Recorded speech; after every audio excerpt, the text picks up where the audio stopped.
Chapter 13. Seldom What They Seem. 200 years ago, when fairies and humans first came to a hesitant peace, when dragons and all sorts of magical creatures wandered the lands, the shield of virtue had been laid to rest with its maker.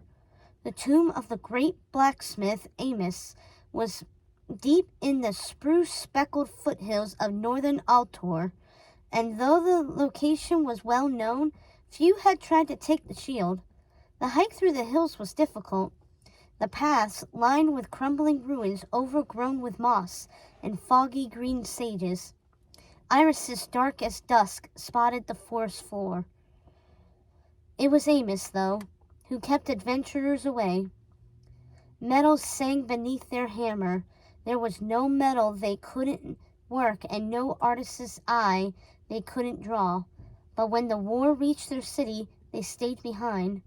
They took up the armor of the knights who had already fallen in their defense and created a shield so strong it would last 1,000 years, said Joanna, her eyes bright and her reverence infectious.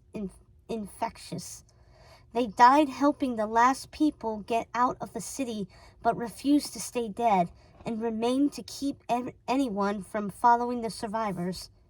Even now, in the tomb built on the ground they gave their life for, Amos protects their shield from those who would use it for selfish means and only allows the worthy to win it.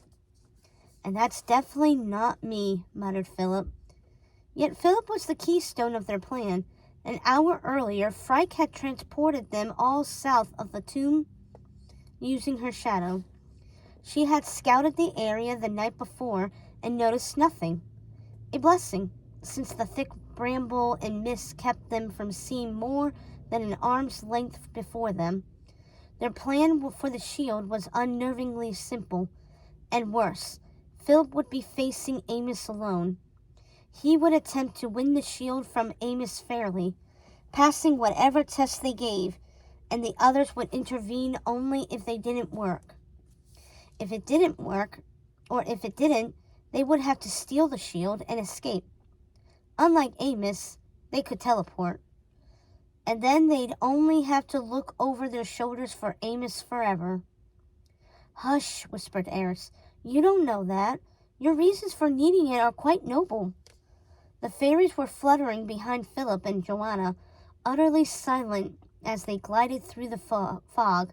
The dreary, stifling weather was doing nothing to improve Philip's nerves. The fact we plan to steal it if I don't pass feels less than honorable, though, he said. Amos had instilled their virtue into their final creation and been so dedicated to helping others that not even death stopped them. Philip had heard the story 12 times and loved each retelling as a kid, but he had tried to stop thinking about it after knighthood lost its appeal. There were as many different stories about how Amos decided worthiness as there were stars in the sky. No one knew which were true. Philip had passed his final test from the fairies the previous day, but his confidence was still partly for show. It helped, though, that Eris believed he could do it. No one has ever been able to observe anyone challenging Amos, Eris said. We've only been able to watch them as they enter and leave the tomb, and no one in recent decades has left with the shield. There seems to be some sort of enchantment that prevents those who fail from speaking of the trial. So no information on how to prove myself worthy of the shield, Philip said. Great. Easy. That was terrifying. Virtuous wasn't a word Philip would have used to describe himself. Light glinted off something hidden in the fog, and Philip stopped. He raised his hand. There's someone there, he whispered, ducking. I thought no one was here. No one, said Frike, wringing her hands. Eris inhaled sharply. They've got a bow, Philip eyed them. A stout person, facing the other way for now, with plain brown clothes but a bow worth serious money. They were clearly scanning the woods as a lookout. He waited for them to turn fully, and didn't see a crest on any part of their clothes. Could someone else be making a move for the shield? The Shield of Virtue was legendary, and it wasn't uncommon for knights from different kingdoms to try to prove their worth. Every few years growing up, Philip had heard of some Artwine page or knight attempting the journey to Altor to take the shield and coming back empty-handed. There were even rumors that some brave thieves had banded together to try to steal it. They hadn't been heard from since. The archer crept nearer. Philip motioned for the others to hide. Joanna crouched low in the bushes, and the fairies vanished from sight. "Gag them," Philip whispered, gesturing for a vine to cover the archer's mouth. Mouths first, then hands. The vine slithered away from him through the underbrush. One shot out and wrapped around the archer's mouth. The archer flailed and struggled against the plants, but Philip's magic dragged them quietly through the undergrowth to him. He tapped the archer's temple. "Sleep well," he said, and they passed out. Philip searched their pockets. Their purse was coin from Altor, but whatever crest they wore was torn off their cloak recently. "Who do you think they are?" Frike turned her veiled face to Eris, and Eris leaned down over the archer, studying them. "Mercenaries," she said, and rose, her hands clasped behind her back. "There are factions who support Maleficent. We can't be sure whoever is here is not working for her cause." "Can we be certain it's a group and not just one or two?" asked Joanna. "Frike," Eris said, "go see how many there are." Frike vanished. Philip looked over the archer again while they waited. The archer's clothes, a dark brown cloak over nondescript padded armor, didn't provide Philip with much information about who they were. But they did give him a plan. Frike reappeared with a gasp. "A dozen or so of them," she sniffed and nudged the archer with her foot. Philip nodded, less scared than he thought he would be. Maybe Eris's insistent that he believed in himself was working. "I should disguise myself to match them and attempt to reach the tomb undetected. I doubt fighting a group, mercenaries or not, would be considered virtuous." "That would get you to the tomb so long as no one notices it's you and not them," said Eris, gesturing to the archer. She tilted her head back and forth and finally agreed. "He is right.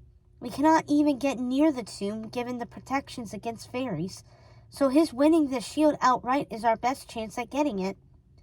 "Amos was always so straight-laced," muttered Poana.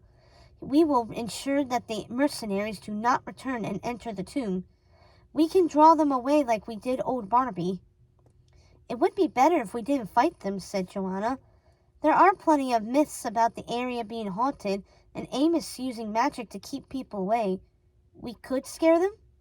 "That's a good plan," he said, and knocked Joanna's shoulder with it. "Go terrify those mercenaries and we can regroup here in an hour, or if something goes wrong. Send word if anything happens," Eris told Frike. "Go." "Did you really know Amos?" Philip heard Joanna ask as she and Poana vanished beneath Frike's shadow.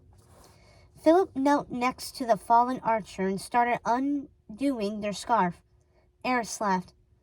"Philip," she said in that disappointed drawl of a baffled teacher, "think with your magic." "Right," he winced and mimed putting on a tunic. "Create an illusion of their clothes on me, please." Magic rustled across Philip, and his clothes took on the appearance of the archer's.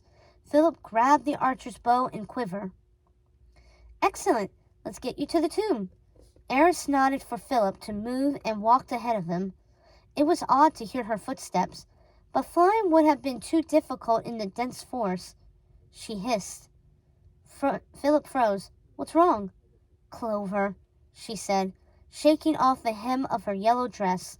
The plant was hidden under the deadfall and beneath her dress. Her feet were bare. Tendrils of smoke rose from her soles. "Amos is from before my time, when we were at war. But we blew over the woods observing the tomb. I knew we would not be able to enter it." but I didn't realize the defenses against us would be so thorough. I'll have to bear it, but my magic will grow weaker the closer we get." Philip stayed near her after that. The tomb was among the crumbling ruins of an old city at the top of a woody hill, and a large fire was burning at the heart of the ruins. Mercenaries in nondescript clothes milled around the fire. A handful paced outside the entrance to the tomb. "For a group of indistinguishable mercenaries, they're well armed," muttered Philip. He touched his collar, his fingers passing through the illusion of the archer's clothes. "Don't worry about them," Eris said. "You will enter the tomb alone. I will ensure that no one follows, and once you have the shield, rejoin me. Then we will regroup." She laid a comforting hand on his shoulder, then faded from view like mist in the wind. Across the camp, a hazy image of Joanna appeared behind a mercenary and leaned down near their ear. Whatever she whispered made the mercenary scream, and she vanished as quickly as she had appeared. Another ghostly illusion appeared between the mercenaries and the tomb. It stumbled toward them. The mercenaries scrambled into action. A warbling whistle called out from the north, eliciting shouts from those around the fire. They all drew weapons, hesitating as one swung at the ghost and the sword went through it, and the illusion herded them into the woods, away from the tomb. Slowly, most of the mercenaries dispersed as they tried to deal with the ghosts. Only a few remained, but they had moved away from the tomb to the middle of camp, where the ghost of Joanna had appeared. Philip calmed his breathing. He shook out his limbs and slouched, matching the archer's height as best as he could without arousing suspicion. He began to walk through the encampment and tried to match the worry of the others. One of the mercenaries in the middle raised a hand to him. Philip waved back, pointed toward the tomb, and then tapped the corner of his eye. As a knight, that was how he'd been taught to signify he was keeping watch, and it was all he could think to do. The other mercenary nodded and gestured toward the woods where the others had run off. "Well done," said Eris, looming invisibly over his shoulder with her magic like winter wind. "The tomb, quickly." Philip neared the tomb. Magic prickled across his skin the closer he got, charging the air until the hair of his arm stood on end. A scent like scalding seawater and heated metal hung in the air, and the ground shifted from uneven roots to a hard-packed dirt path. Eris's footfalls grew louder. He had known her magic would be of little use there, but it was still shocking to turn and see her, the magic that kept her from his sight slowly fading. There was a stark white scar across her left cheek he had never seen before, and her yellow dress was paler and streaked with grass stains. He stopped a few steps from the iron-circled entrance to the tomb. They were out of sight of the others there. "Eris?" he asked, looking away. He had never realized that she used magic to change her appearance around him, but their nearness to the tomb was clearly weakening those illusions. It felt wrong to look at her without them. "Can you even be here?" "I can be here, outside of the tomb, though it is quite uncomfortable." Despite her confident tone, she raised her hand to her scarred cheek and frowned. "I will wait for you. If you do not need me, I can enter the tomb. Or if you do need me, I can enter the tomb. However, I cannot be in there for long, and my magic will be very weak." "But I don't want you to get hurt." She jerked, her face fell, and she shook her head. "Some successes require sacrifices," she muttered, but it seemed like she wasn't saying it to him. "You're kind, but we need the shield. You're a prince, Philip. You must be prepared for others to sacrifice for your goals, especially for such needful goals as this one." The sentiment dropped to the pit of his stomach like a stone. "Did your mentor tell you that?" She nodded. "Now go." He hesitated. She shooed him forward with her hands. Alone, Philip stepped into the dark of the tomb, The entrance was in a thick wall of solid stone. Pale light flickered at the end of the hall, which angled down. A hushed voice rose through the cracks of a second door, and Philip hesitated outside it. The light was from a torch stuck onto the wall, and with it he could see fingerprints in the moss on the door where it had been forced open. Offerings of milk jugs and coins rested in the corner outside, the dust atop them undisturbed despite the riches there. Liquid seeped from the cracks in the tomb wall. Philip touched it and sniffed his fingers, the familiar scent of linseed oil filling his nose. He listened at the door for a moment. Not very noble to strike weakly and receive a weak strike in return, said someone in a small voice. Whoever was speaking cleared their throat and then continued, "But I don't want to die in a year." Philip paused at the one-sided conversation. It reminded him of Briar Rose practicing her speeches, though he hoped she would never have to worry about being murdered. Maleficent seemed like the sort who would kill someone for failing one of her missions. He peeked through the half-open door. A young woman, unlike anything he had expected a minion of Maleficent's to be, paced across the small room. She tossed a knife from hand to hand, muttering and shaking her head. The light caught her pox scars and brightened her brown eyes when she turned. All that was left of the crest on her tunic was the beak of a large bird sewn in fraying black thread. She tossed her braided hair to her other shoulder with a sigh, not noticing Philip. "But you might not mean it all literally," she muttered. Philip wasn't sure what the woman was talking about, but he slipped through the door and drew his sword quietly. She noticed movement and rounded on him, knife slashing toward him. He caught her by the wrist and squeezed. The knife clattered to the ground. Her gaze dropped to the sword in his other hand, and Philip kicked her knife to the corner behind her. She was Joanna's age, if that. "Don't swing at someone if your grip's not good," he said. "You could have downed me with a kick by now, by the way." She shifted and he shook his head. "Too late." Philip tightened his grip on her wrist. She pulled back to hit him and then caught sight of something over his shoulder. She froze. "They're awake again," she whispered. Slowly, Philip turned. "Oh," he said, breathless. "You." The stories didn't do Amos justice. They were two heads taller than Philip and broader than his father, the top of their helms scraping against the stone ceiling as they moved. The helm was dulled by age and dented over the temple from the blow that had killed them. But the shape of the wolf's head was still there. A single green eye stared out between the wolf's bare teeth, and linseed oil dripped from them like blood. It oozed from the cracks of the bronze scales of Amos's armor and left dark trails through the green patina. The surcoat over the scales were soaked through, and behind them rested the shield of virtue. It was nearly as tall as Philip, edged in gleaming metal, and lined with the same silver and blue detailing as the hilt of the sword of truth. "Joanna's going to die of envy," he mumbled. Amos tilted their head to the side, and the soft ting of bone against metal sounded from the helm. "Joanna of Shiraz has nothing to fear." That makes sense," Philip said. "Joanna was virtuous to her bones, and the fairy should have sent her in his place. She would have stood a better chance." He glanced at the girl. "What's your name?" She swallowed. "Who are you?" "Philip," he said. "Your turn."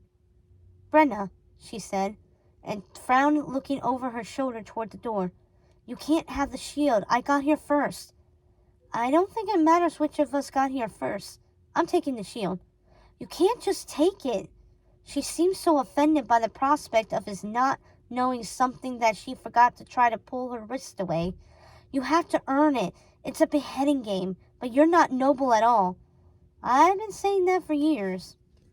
Stories of beheading games were popular.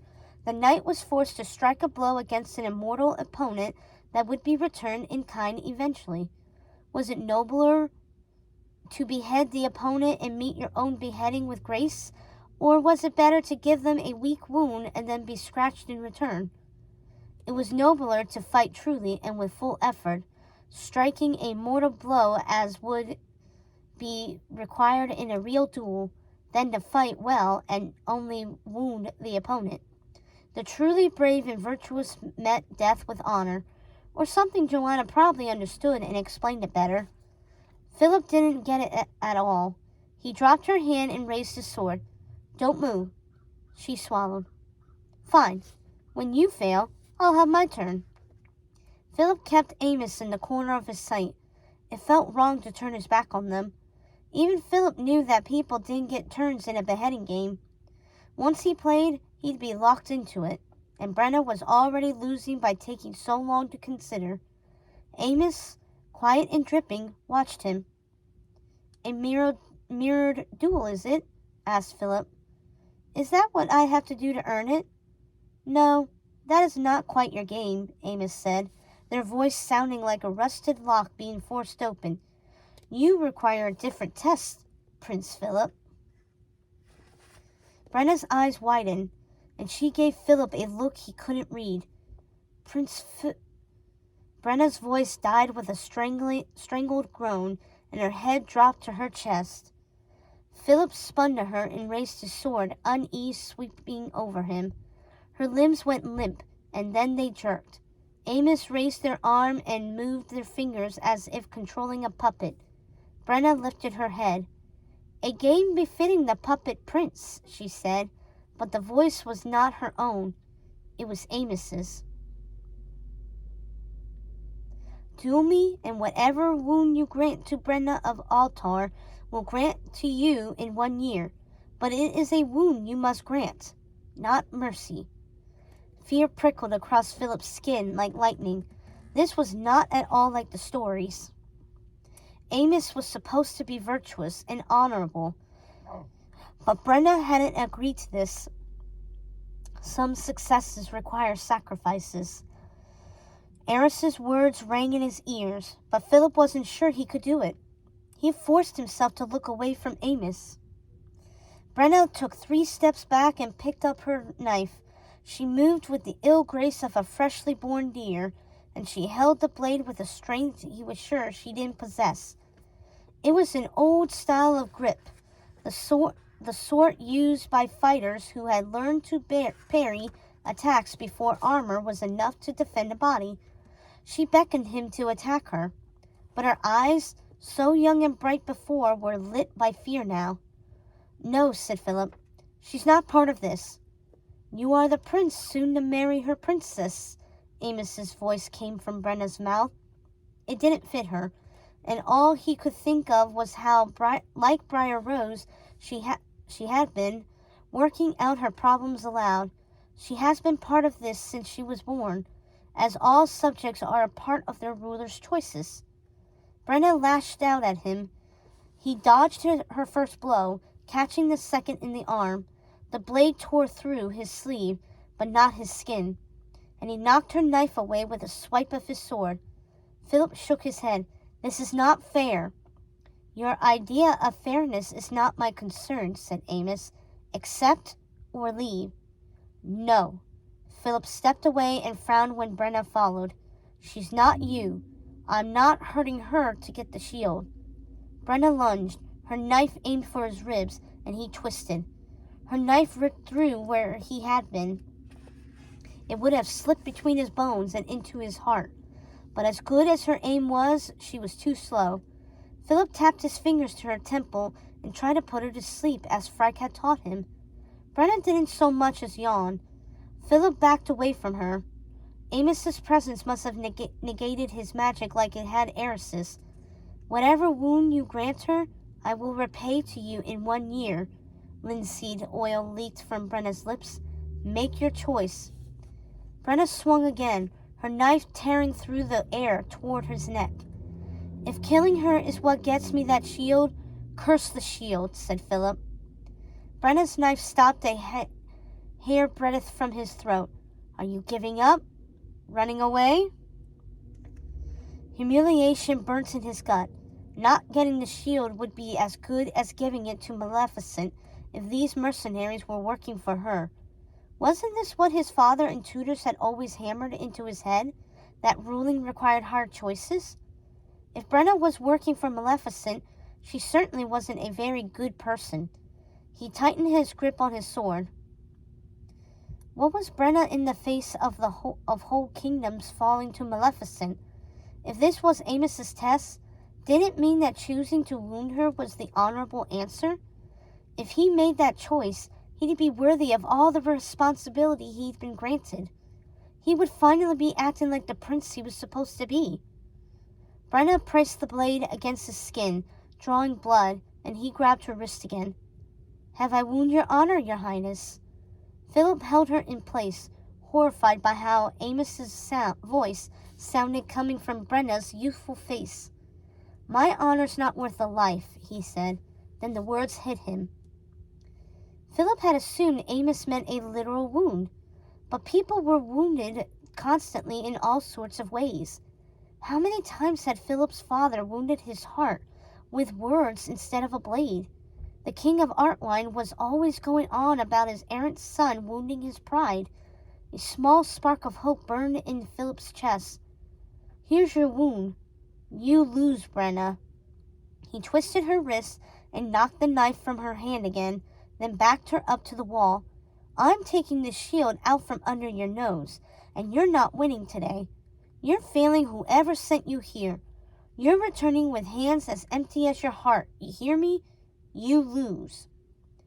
The lesson of the stories about these games was always to face fate, head held high, but those were morality tales, not true stories. They were meant for teaching people to do the honorable thing, not for being followed without thought. There was no honor in dying and leaving your mistakes behind for others to deal with. Living made much more sense. "Your pride will heal," he said, and stepped back. "Maybe slower than your skin, though." Amos didn't answer. Philip hesitated, his certainty fading. Amos was an old legend and perhaps had different ideas about honor and mercy. Silence reigned, broken only by the steady drip of linseed oil, and Philip stared at Brenna's unnaturally still body. She wasn't even blinking, her eyes as glazed as the walls. A terrible groan sounded behind Philip. "Sorry, Briar Rose, for not getting to apologize," he whispered, regretting everything all the more. "If you're listening, thank you for never leaving me alone." Philip turned to face Amos, his heart in his throat. Then Amos knelt with a squelching rasp of damp flesh against metal, bowing so that their neck was bare to him. The skin beneath the armor was weathered like worn leather and stained pale green. 1 year, they said in their own voice from their own body. Brenna, her strings cut, slumped against the wall. A wound for a wound. Philip inhaled sharply to keep from laughing. "Thank you." He took the shield from its resting place. It was far too light for its size, and the air around it felt thick and briny, as if it had recently been tempered. "Go," said Amos, turning their gaze, "and be wary of your strings."